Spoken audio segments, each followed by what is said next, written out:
لە هەرمی کوردستان بەردەوام لە کاتی بۆنەنەتەوەی و ئاینیەکان هەمیشە دەخوازرێ کە بۆنەکە ببێتە دەستپێکی ئاشتەوایی و یەکتر قوبوڵکردنی سەرجەمی چینی توێژەکان بەتایبەت لە نێوان هێزولایەنە سیاسیەکان بەڵام ئەمە لە دروشمێک زیاتر هەنگاوی نەناوە لە جەژنە پیرۆزە و پەیامی بەرپرسان و فەرمانڕەواکاندا ئەم هیواخواستنە بەڕوونی دەبینرێت بەڵام کەمترین کاری پێدەکرێت.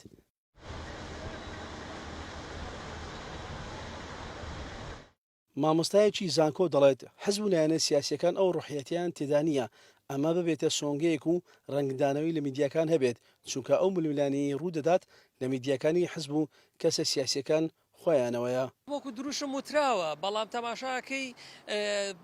زۆربەی زۆری لایەنە سیاسیەکان ئەو ڕۆحیەتی کرداریان تیان نییە کە بە فیعلی ئەمە ببێتە سۆنگەیەک و ڕنگدانەوەشی هەبێت لە میدیاکانە چونکە دوجار بەشێک لەو ململانی کەوا ڕووەدا ڕنگدانەوەی میدیاکانی سیاسیەکان خۆیانە بۆیە ئەگەر ئەوان بەهاتایەت و ئەو ڕۆحیەتیان تیا هەبوایە و ئەو ڕۆحیەتەش تەنها لە کردارێک و لە بۆنەیەکان نەبووایە بەڵکو ڕنگدانەوەی هەبوایە لە میدیاکانی خۆیانە بەدڵنیایەوە ئێستا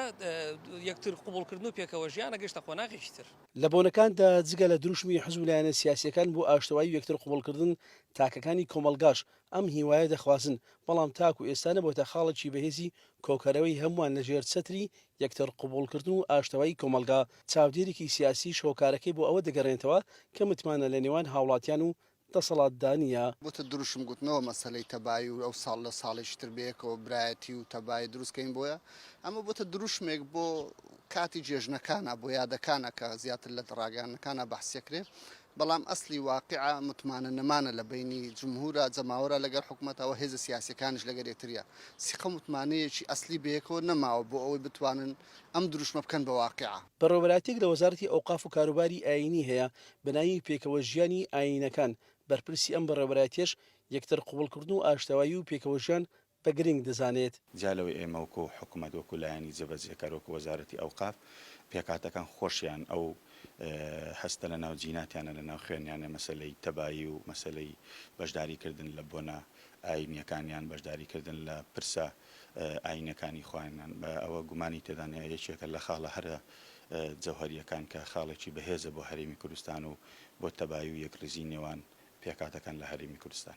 بە درێژایی مێژوو کورد نەهامەتی و دەردەسەری و قوربانیدان وەتە ناسنامەی لایەنە سیاسیەکانیش تەنها لە کاتی بەرژەوەندیدارایی و ئابووری حزبیەوە ئاشتەوایی و یەکتر قوبوڵکردن بە نێوانیاندا دەبیندرێت بە پێچەوانەوە باکیان بە کۆمەلگانیە و بەردەوام لە ملۆنانی توندان و کێشە و گرفتدان کە ئەمەش ئاشتەوایی و یەکتر قوبوڵکردن و پێکەوە کارکردنی خستۆتە ژێر هەڕەشەوە. هەژارنەوە شار پرس هەولێر.